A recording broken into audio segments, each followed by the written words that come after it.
Pagbati sa mga viewers. Mga ka-seniors, may bagong chairperson na ang National Commission of Senior Citizens. Nitong Mayo 26, opisyal na inanunsyo ng NCSC sa kanilang social media page ang pagkakatalaga kay Dr. Mary Jean Loreche bilang bagong chairperson at Chief Executive Officer ng ahensya. Buong tiwala ang ahensya na sa kanyang pamumuno at dedikasyon, mas lalo pang mapapalakas ang mga programa at serbisyo para sa kapakanan ng ating mga mahal na senior citizens.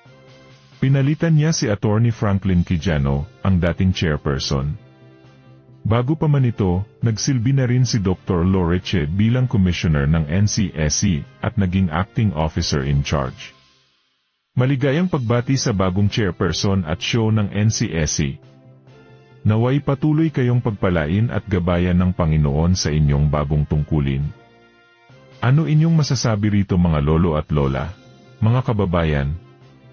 Muli, ito ang Senyor Balita naghahatid sa inyo ng makabuluhang balita at totoong impormasyon.